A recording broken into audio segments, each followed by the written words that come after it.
This lesson is for class 9th Andhra Pradesh state syllabus students. The Snake and the Mirror, written by Vaikom Mohammad Bashir.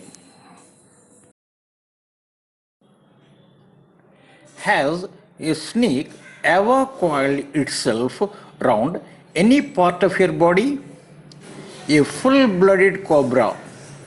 All of us fell silent. The question came from the homeopath. The topic came up when we were discussing snakes. We listened attentively as the doctor continued with the tale. So one fine evening,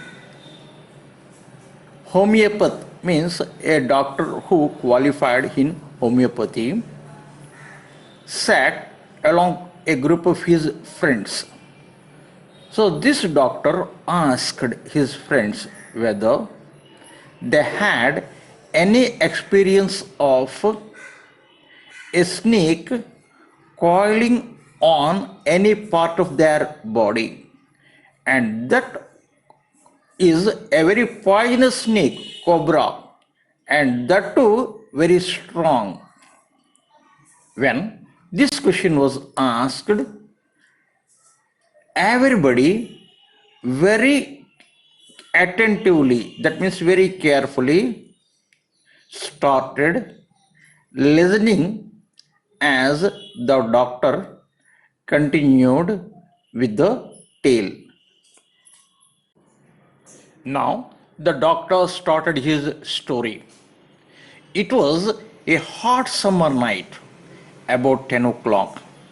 So the day was very hot summer, and it was night around 10 o'clock. I had my meal at the restaurant and returned to my room. You see, he was a bachelor. So what he did, he had his food in some hotel and returned to his room to take rest. I heard a noise from above as I opened the door. So when he opened the door at that time, he heard some noise above him. The sound was a familiar one. Familiar means what? Known. That means he is very much familiar with that sound. One could say that rats and I shared the room.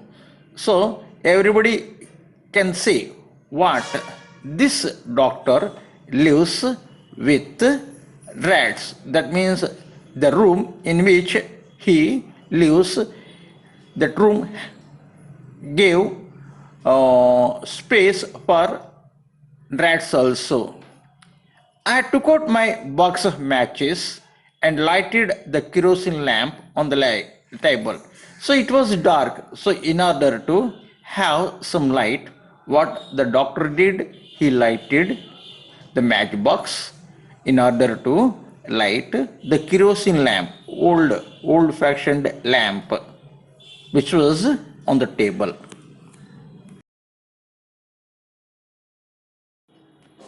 The house was not electrified. It was a small rented room. I had just set up medical practice and my earnings were meager. I had about 60 rupees in my suitcase.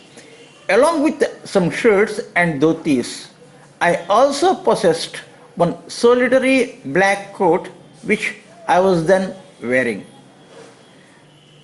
The house was not electrified. That means the room which was situated in that house is not at all electrified. I had just set up medical practice and my earnings were meager. The narrator says that it was not much time passed for him to start his medical practice, and his earnings were also very less. He had about 60 rupees in his suitcase, and along with that money, he had some clothing, that means some shirts and dhotis. And he had one black coat also, single one, and which he wore at the time. I took off my black coat, white shirt, and not so white vest and hung them up. I opened the two windows in the room. It was an outer room with one wall facing the open yard. It had a tailed roof with long supporting gables that rested on the beam or the wall. There was no ceiling. There was a regular traffic of rats to and from the beam. The narrator took off his black coat, white shirt, and the banyan and hung them. And after that, he opened the two windows which are situated in that room, and that room was an outer room, and one wall was facing to open yard, and that room had tiles, and with a long supporting gables. Gable means upper part of a wall below a sloping roof, and that rested on the beam. You see, when we have this type of houses, we have a very big wooden pole like that to support the tiles and other things. So that is the beam. There was no ceiling, so no ceiling was there. There was a regular traffic of rats to and from the beam. So these rats, those who live along with the narrator, move here and there on that beam.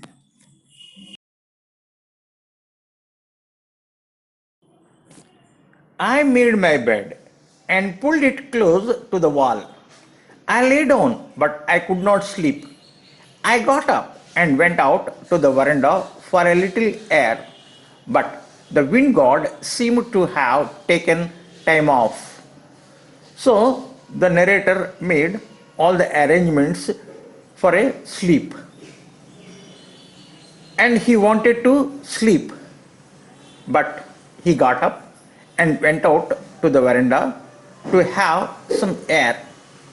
But it seemed that the wind god took off. That means there is no air outside also. I went back into the room and sat down on the chair. I opened the box beneath the table and took out a book, the Materia Medica. I opened it at the table on which stood a lamp and a large mirror. A small comb lay beside the mirror. So now, because there was no air outside also, so the narrator came back into the room and sat down on a chair and opened a book. What is the name of the book? The Materia Medica, a book or a medical journal. And he started reading. So on the table there was a lamp and there was a large mirror, a small comb also.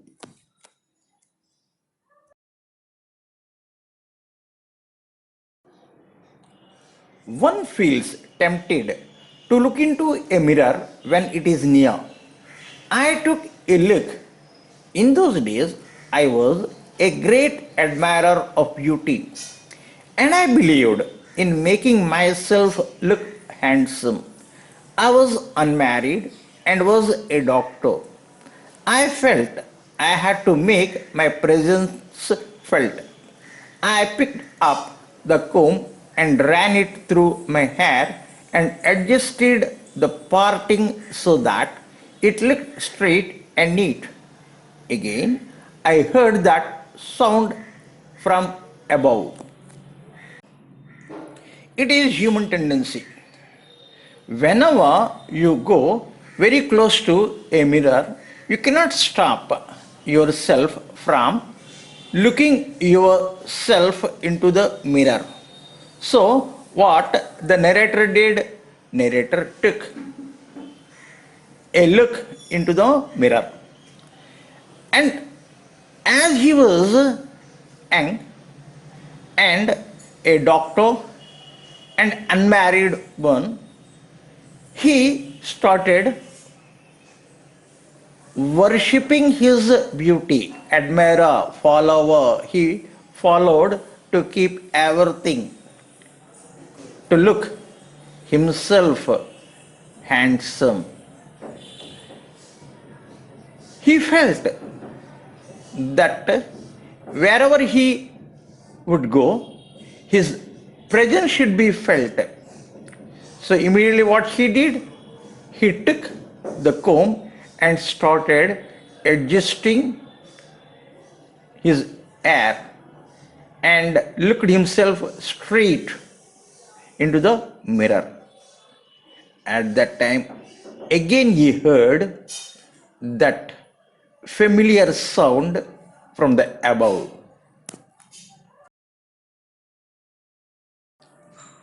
I took a close look at my face in the mirror. I made an important decision. I would shave daily and grow a thin mustache to look more handsome. I was, after all, a bachelor and a doctor. So he took a close look of his face in the mirror and immediately he made a very important decision. What was it? To have shaving daily. Not only that, to grow a thin mustache to look himself more handsome. The reason is he is a very qualified bachelor. That means he is a doctor also. So he should look handsome in order to attract girls. I looked into the mirror and smiled. It was an attractive smile. I made another earth-shaking decision. I would always keep that attractive smile on my face to look more handsome. I was, after all, a bachelor and a doctor too, on top of it. So when he looked himself in the mirror, he had a smile on his face. And seeing that smile, he got attracted and he wanted to have that smile always on his face because he looked more handsome having that smile. So he decided what? To have that smile always in order to please young girls.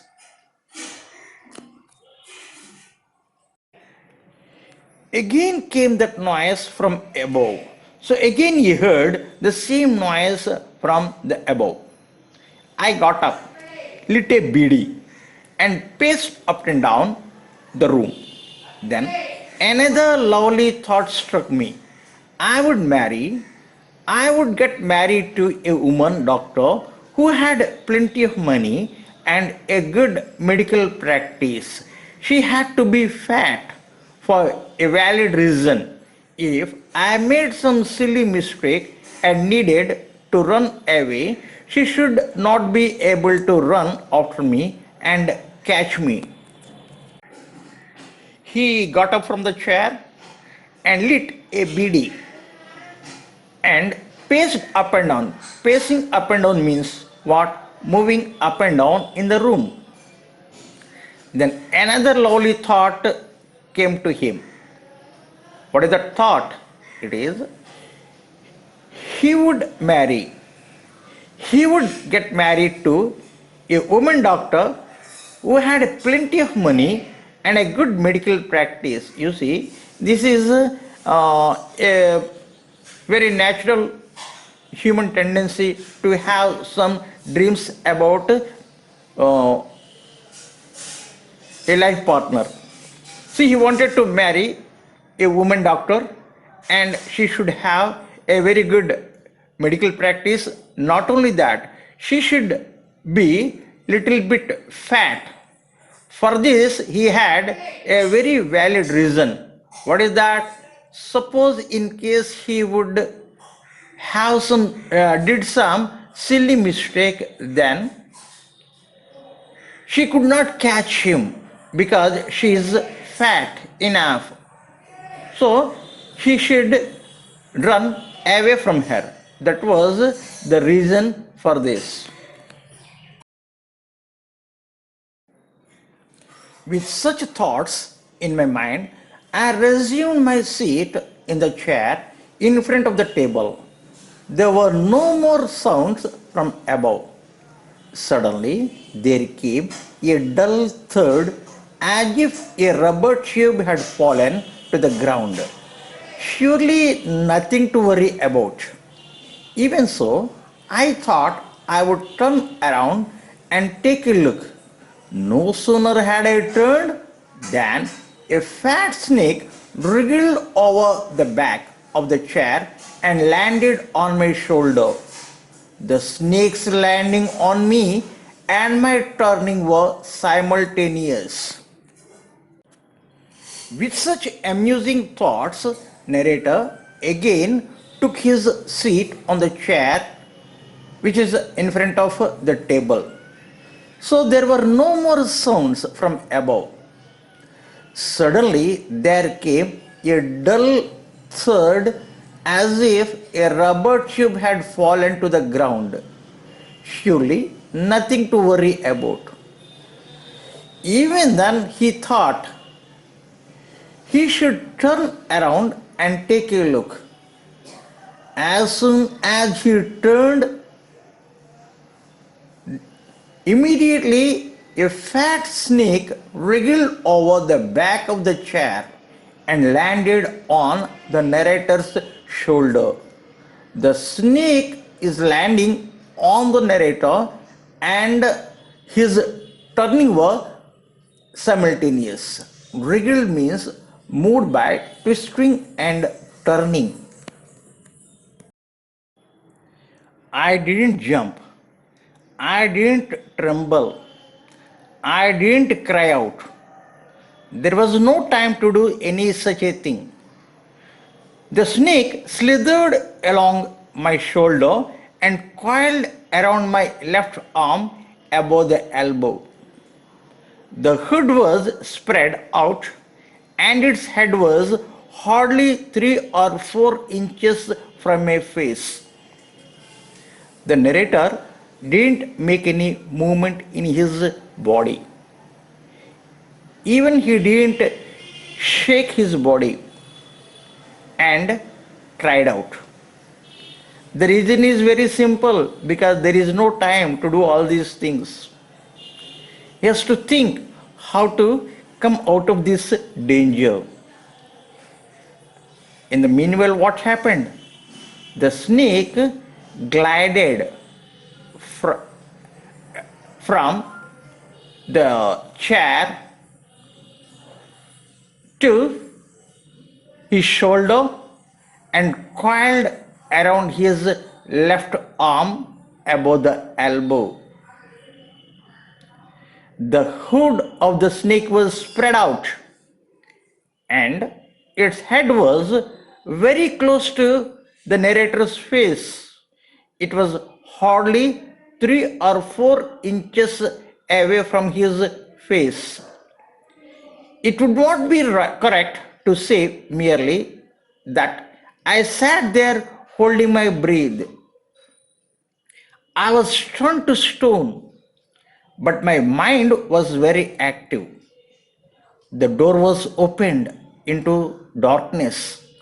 The room was surrounded by darkness. In the light of the lamp, I sat there like a stone image in the flesh. So it is not correct to say that the narrator sat there holding his breath. He turned into a stone Though he was completely got frightened, his mind was very active. The outdoor was opened and the room was surrounded by darkness. Only a light of the lamp was there, and the narrator sat like a stone image, though that image has flesh. That means a living thing.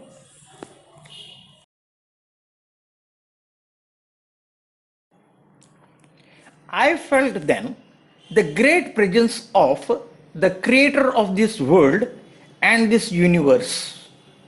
God was there. Suppose I said something and he didn't like it. I tried in my imagination to write in bright letters outside my little heart the words, "Oh God." Then the narrator felt the great presence of the creator of this universe, that is God. So he started thinking maybe he did something wrong. That was the result of the present condition. So in his little heart, he started praying God.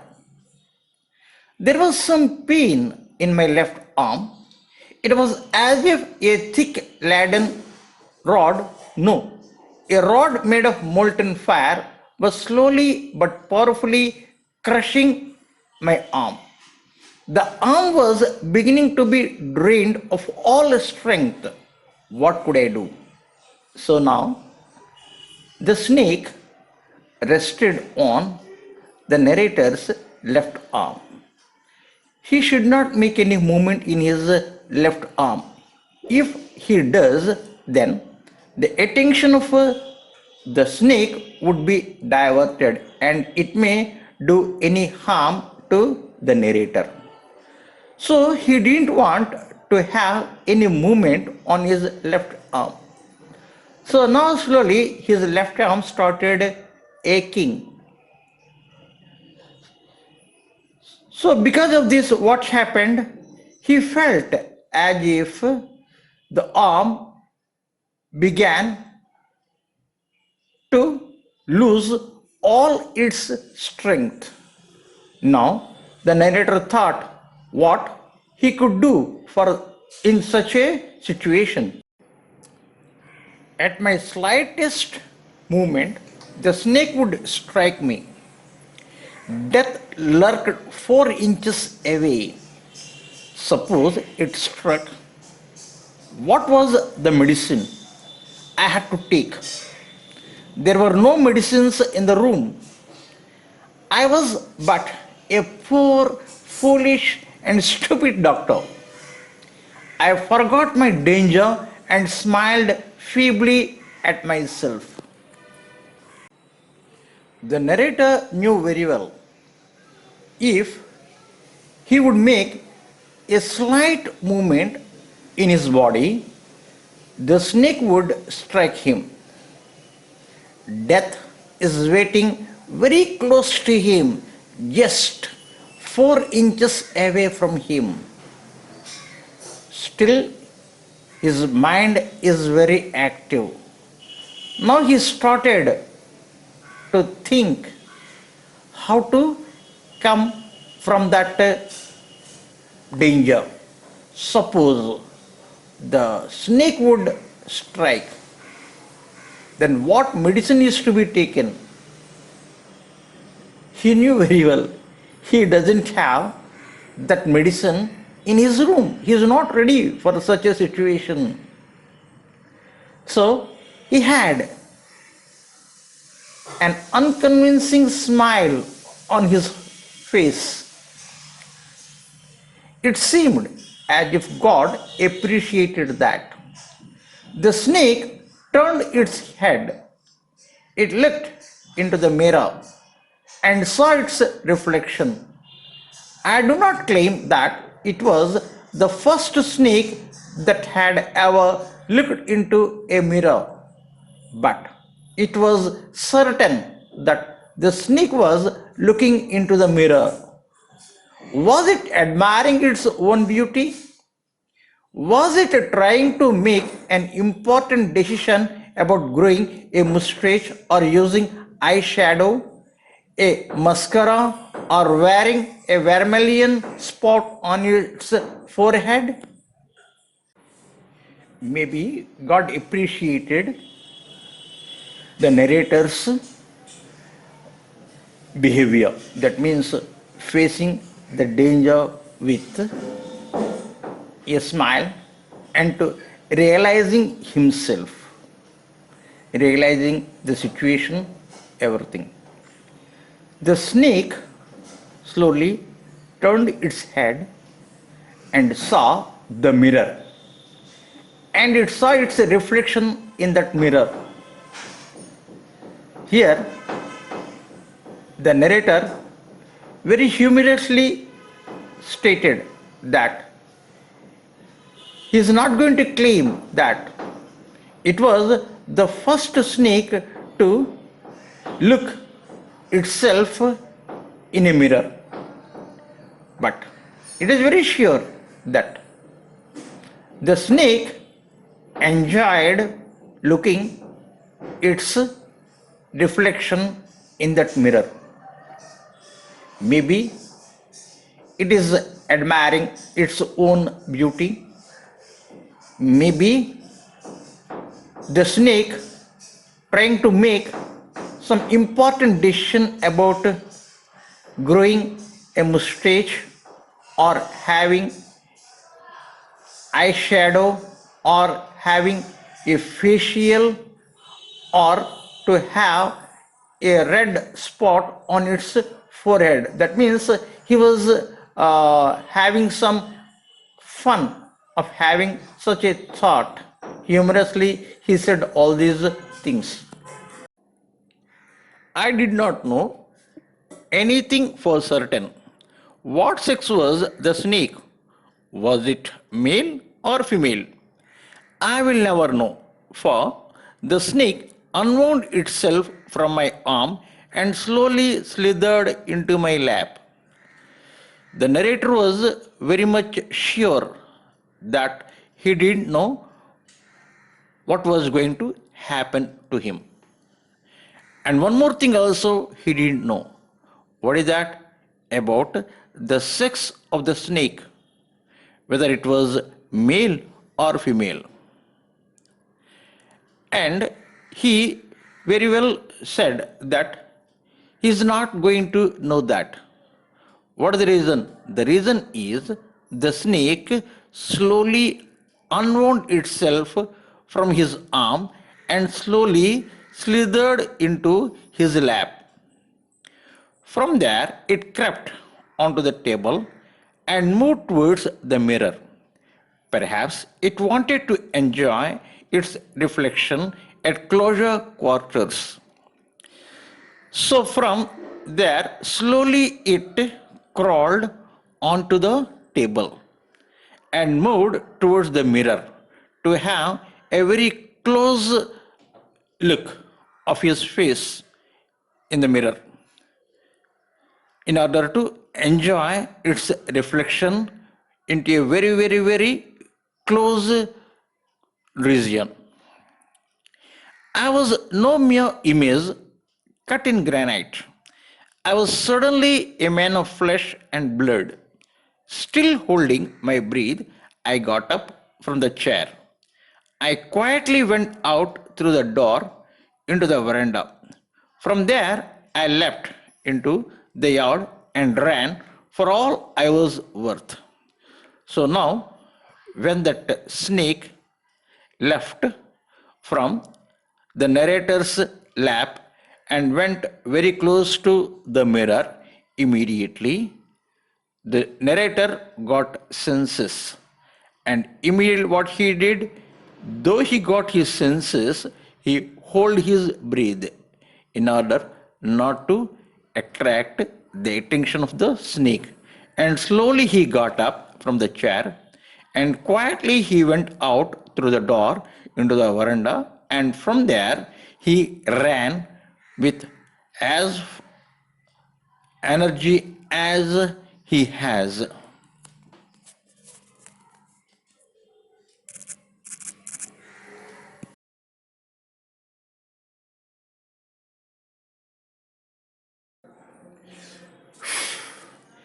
Each of us heaved a sigh of relief.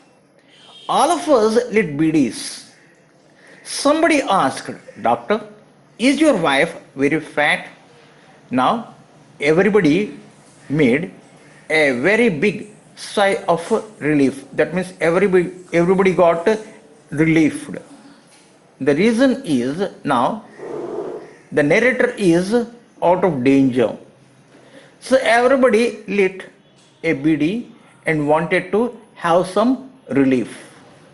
At that time, somebody asked the doctor whether he had a very fat lady what he wanted. No, the doctor said, God will otherwise. My life companion is a thin, greedy person with the gift of a sprinter. Now, the doctor said negatively that God had something different. So, he arranged his life companion, a very thin lady, but she had the gift of the skill of a very good sprinter. That means a very good running race participant, sprinter. Someone else asked, Doctor, when you ran, did the snake follow you? Somebody asked whether the snake followed the doctor when he ran.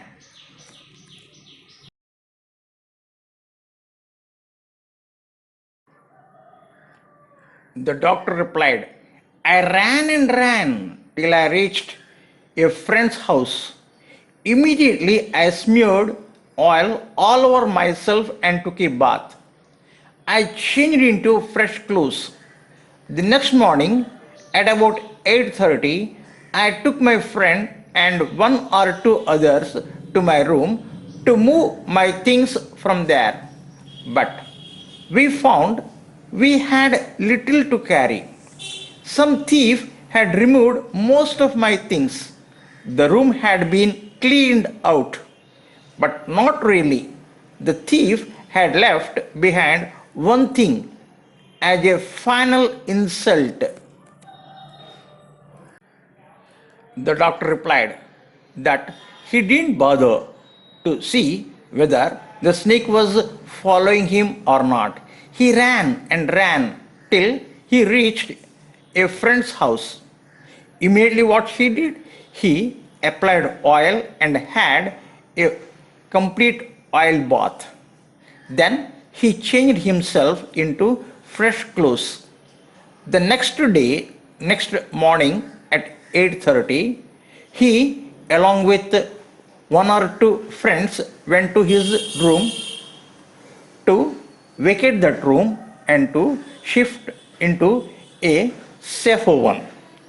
But he found that only a little things were left in that room. What was the reason? The reason was a thief had completely took all the valuable things from his room, but only he left one thing in that room. What was that? It was that banyan, old banyan. He left that banyan there. What was that? I asked. The narrator asked the doctor, what was the thing that the thief had left? The doctor said, my vest, the dirty one, The fellow had such a sense of cleanliness. The rascal could have taken it and used it after washing it with soap and water. Doctor said that the thief had left the doctor's banyan or vest, which was the dirtiest one, and he felt the thief had a very good sense of cleanliness, and humorously calling him the thief a rascal, he said the rascal could have taken it and used it after washing it with soap and water. Did you see the snake the next day, doctor?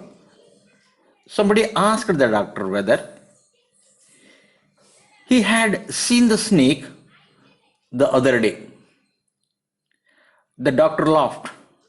I have never seen it since. It was a snake which was taken with its own beauty. The doctor laughed and said that he had never seen that snake again. Maybe the snake's beauty might have taken it away. That is the end of the story.